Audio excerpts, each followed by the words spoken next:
This offense is good. What is up? What is going on, everybody? Welcome back and welcome in to the Seattle Mariners post-game recap. Sorry for the recap being so late tonight, but better late than never. The Mariners defeat the White Sox 8-6. They improved to 62 and 53 on the season. 2 back in the American League West, 2.5 up on a playoff spot overall, and a game ahead of the New York Yankees, who are currently the third wild card. Mariners at the moment have the second. Boston also loses, so I think the Mariners are 2.5 behind the first wild card, which would be huge because then you could host a playoff game, host a playoff series if the Mariners don't happen to come back and win the American League West. Before I go any further, do me a favor, hit that like button. It helps out tremendously. Subscribe if you're new or lurking, and comment your thoughts on the team and the game down below. Not going to be a very long recap tonight. I'm exhausted. It's 11 when I'm getting this up. Apologize for the late recap. Long day for me, so it's going to be a shorter one. This offense can hit. And when you've got Julio going deep with the 3-run bomb, working a walk, nice job by Cal getting the big base hit. He's been scuffling a little bit. He has a better day today. Josh Naylor continues to be locked in. I mean, you've got J.P. Crawford 2 for 4 at the bottom. Cole Young 1 for 3 with the walk and a stolen base as your 9-hole hitter. There's just no easy out. For the first time that I can remember since maybe childhood, I looked at the pitcher, Jonathan Cannon, today. You go to his Savant page, StatCast, it's bad. It's a lot of blue. He's not very good. And after he got rocked for 7 runs in an inning and a third, I was texting some buddies, talking to some people, and I said, I actually kind of feel bad for Cannon. He had no chance with his stuff versus this lineup. No chance. I mean, and I don't feel bad in this. It's Major League Baseball, but like every time the Mariners have played, even when they've had some good offenses, you always feel like anybody can shut this team down, right? Like they're just capable of it. And now I look at this lineup and I'm like, dude, the way Cannon was throwing early, I'm like, this dude's not going to last 2 innings. This lineup will blast this guy out of the ballpark. And they did, and it's just to have that feeling, to have an offense that I still don't think is fully clicking. And they have 37 runs in their last 6 games. That's over 6 runs a game. And I still feel like they're leaving some stuff out there. Even today, like they get the 7 runs in the 2 innings, then they kind of fall asleep for a little bit, right? Like, now, I mean, they still scored 8. It doesn't matter where you sequence the runs, they all count. But like, it does still feel like there's some meat left on the bone, and they're raking right now at the perfect time. So, pardon the yawning, I apologize there. But yeah, I mean, it's fun to watch. I'm excited to see the offense each night coming up there. And like I said, you're locked in when you've got 8 runs and it doesn't feel like you have really hit your potential. Another thing they did tonight that I really like offensively, that add-on run in the 7th inning. Chicago starts to kind of creep their way back into this one. And it felt like the game was maybe slipping away a little bit there. And you get Julio with the walk, Naylor with the solid line drive base hit. Gino doesn't try to do too much, gets the fly ball, gets the run in, and that felt like a huge run. I think it was a huge run for them. I think it just allowed you to breathe a little bit, and then they go ahead and finish this one off, tonight, 8-6. Did it get a little closer than we wanted it to be? Yes. This game was 7-1 early, and it got down to the White Sox had the go-ahead run to the plate in the 9th inning. Munoz has got to be a little bit more like lock these down. I mean, he is locking them down, but in April and May, it was just bing, bang, boom. It was Munoz in, game over. Now it's like it's game over, but man, we are going to make it. You're going to stress out this 9th inning, and that's kind of been what it's been recently. The home run to Michael A. Taylor can't happen. Too many walks there. Now, Munoz is, again, so good that he can wiggle around those and get out of it.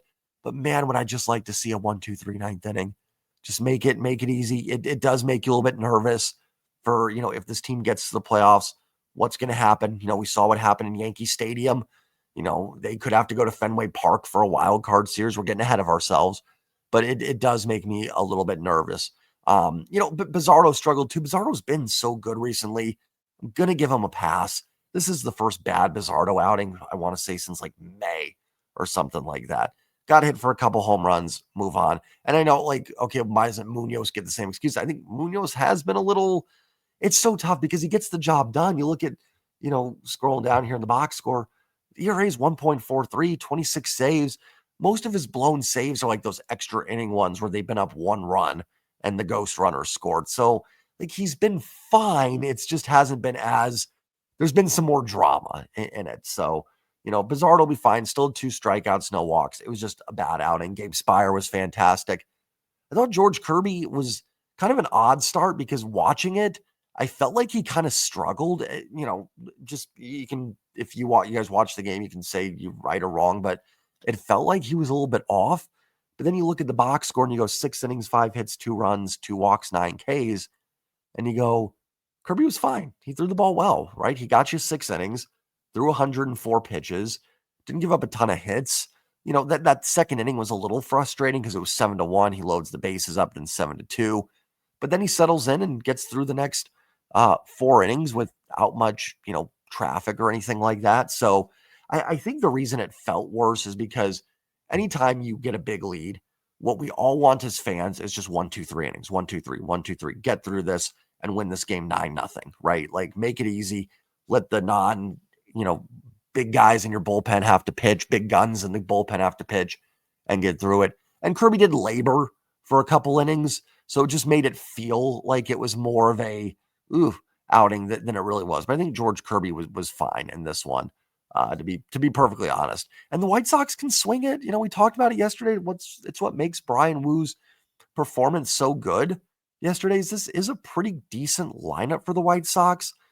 The reason they're 42-72 is, Jonathan Cannon making a ton of starts for them. Maybe he turns it around, but like that's the issue. The offense, it's not, I don't think it's great. I don't think it's probably as good as their numbers have been since the All-Star break. But since the All-Star break, they've been like the best offense in baseball. I don't think they're that good, but they've got dudes, right? They've got some dudes that can beat you. And we saw that tonight a little bit, and they've got some home run pop in them. And, at the end of the day, you held them off and you got the win. We're in the dog days here. We're in August. Bad wins don't exist anymore. You need to get them while you can. And any day you can gain a game on Houston, and then tomorrow you have a chance to gain a half a game on Houston and get to 1.5. I don't know if Texas and the Yankees are off tomorrow. I think they are. So, you got a chance to boost yourself up by half a game there. You can do it. Who cares if it's not always the prettiest? These are still major league teams. You blew them out yesterday. You let them crawl back into this one, and you got a chance for a sweep tomorrow. So I'm not going to judge it too much. There's some things to work on, right? We'd like to see Munoz a little cleaner in the 9th inning, and Bizardo I think will be fine, but don't have a lot more outings like that, please. And the team will be, it'll be fine. I'm not super worried about anything that went wrong today. The offense in terms of shut down the middle innings, I do think you can see where they are susceptible still to lefties a little bit. Those are the guys they really need Julio, Gino to come through against. But they do put up 8 runs, right? Like, I can't look at a game. It's like in football, you scored 30 points. Yeah, maybe you scored 27 in the first half, 3 in the second half. That's frustrating. But overall, like 30 points should win you games. 8 runs should win you baseball games. The Mariners score 8 runs every game the rest of the way, they will win the American League West, right? Like, so they sequenced it where 7 were in the first inning and only 1 the rest of the way. So be it. I guess that's just kind of what it is. But, you would like to see him add on maybe a little bit more is, I guess, what I'm trying to get to. I just can't be mad at offense that scores 8 runs. I think we already talked about the pitching box score here. Kirby gets his 7th win of the season. I thought, especially when you see how Munoz and Bizardo struggled, I think it makes Kirby's outing look a little bit better. Woo, Kirby were great. Bullpen's been a little shaky both games. Yesterday wasn't a big deal because the game was already in hand, but today it definitely made it a little dicier there in the 9th inning. Offensively, there's just no easy outs again. Randy 0 for 4, but does work a walk. That was in front of Cal's big base hit. Nice little bounce back game from Cal Raleigh today, 1 for 4 with a walk and the base hit, 2 runs scored, 2 RBIs. Still having a little strikeout issues. I thought the walk was a really good AB early. I don't remember who left the comment. I sometimes don't see the names. I just look at the comments. Made it just, a small but good point. Like, Cal just kind of needs to take what's being given to him, right? He seems a little jumpy, maybe swinging out of the shoes a little bit. Like, the first at-bat was great. 4 pitches that weren't there, spit on them, take your base, right? There's enough guys in this lineup now that a Cal Raleigh walk is a beautiful thing. It's a base runner. So nice, better today from Cal. Did have a strikeout late. That was a little frustrating with a runner on second there, but still a good game. Julio has a great game today, hits the huge bomb that breaks this one open. Awful 0-2 pitch from Cannon, but Julio does what you're supposed to do with awful pitches, right? You deposit him 500 feet into the bleachers. Also worked a walk, 1 for 3, 2 runs scored, 3 RBIs, the walk for Julio. Starting to get that second half. Julio been much better. Really going back to that Tigers series before the All-Star break. And again, I mean, with what this offense can do, you get a hot Julio going. Good luck. Josh Naylor continues to be a beast. 2 for 3, another home run for him. Big base hit there in the 7th inning as well. That moved Julio to third, helped them get that add-on run. How about 2 more stolen bases today? Josh Naylor has 10 stolen bases since becoming a Seattle Mariner. Dude is like prime, I don't know, like who's the best, like prime Ricky Henderson out there right now. Naylor's going to be setting records. It's sneaky speed and it's helped. It's turned some singles into doubles, but really love what Josh Naylor has brought to the table. I talked about it when they made that acquisition. I love the attitude that Josh Naylor brings as well. You know, you've got the more jovial Julios, Randys, JPs, guys like that that are holding the trident up, and that's great, right? You need to have that. But I think Naylor's a little bit more of like, you see him hold the trident. I don't think he wants to hold that thing. He's like, yeah, I'm here to do my job. Let's go win some games. It's a good balance. You need the no-nonsense guys, but you also need the guys that can keep you loose. I think Naylor's going to be a guy that's really going to help them here down the stretch. Gino still hasn't gotten going. They don't need it right now. He will get going. 0 for 3, did have the nice sack fly. Nice at bat, veteran at bat, not doing too much. Polanco had a tough day, 0 for 3, did work a walk. Everybody was on base today. Dom 0 for 3, but had a walk. JP with a couple hits was good to see. One was a bloop, but hey, JP's due for a couple bloops. And Cole Young continues to just be solid at the bottom of the order. When you're getting JP and Cole Young combined 3 for 7 with a walk, it's, again, a tough team to beat. Not that JP and Cole Young are easy outs at all, but like even when you think maybe there's a little break in this lineup, there's just not. Cole Young has had some tremendous at-bats. That 678 OPS, I still think is just being dragged down by a tough first couple weeks when he came up and was really cold. Goldie talked about like the last 20 games, he's got a double league average walk rate right now. His at-bats have been great. It's not just, a non-black hole. Cole Young's, been a legit weapon for them at the bottom of the order, has just enough pop to give you some hope too at the bottom there. So yeah, it's just really fun to watch this lineup right now. It is a good lineup. It's deep. Even the bench, like, man, if Dylan Moore could just be Dylan Moore, Mitch Garver's capable. Like, is he great? No, but if you leave a cookie to Mitch Garver, he's going to punish it. Solano's just here for the vibes at this point. And then they're going to get Luke Raley back. Luke Raley's a really good hitter, and I don't even know where he's going to play. But they'll find a place. Him and Dom can maybe kind of trade off a little bit. And a guy I haven't mentioned, like Victor Robles, is still, close. He's going to start a rehab assignment here in a few days. Ryan Bliss, maybe starting one. Maybe he takes the Dylan Moore role and gives you a little bit more value out of that role than you were getting for a playoff run. So things are good in Mariner land right now. You're chasing down Astros team that I think is very, very vulnerable.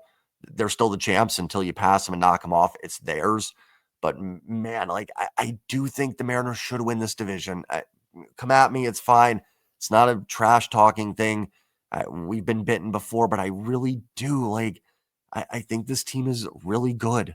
I think this is a really complete baseball team. It's not perfect, but like I think they can compete in the AL, and I think we're going to have a very good August and September. Some tough stretches where they may just have to survive. Philly, the Mets, stuff like that. Some tough teams that get out of there 3-3 and you're okay. But man, like this is such a good series to see because they're beating up on a team that they should be beating. Doesn't mean the White Sox can't be dangerous, but they should be taking care of business, and they are taking care of business here, which is great to see. Because so many times we've seen them in these series lay the eggs. I think there was one in 23 where they lost to the Angels or something towards the end. 24 last year, the Angels again were just brutal. So there's always that series or two, and you just go, guys, come on, you just take care of business. TCB, that might be the name of this video. TCB, taking care of business. You'll be fine, and that's what they're doing here. And hopefully they can get sweep tomorrow. Logan Gilbert going. Logan, due for a really good start here. Just can't have that one inning that gets away from him.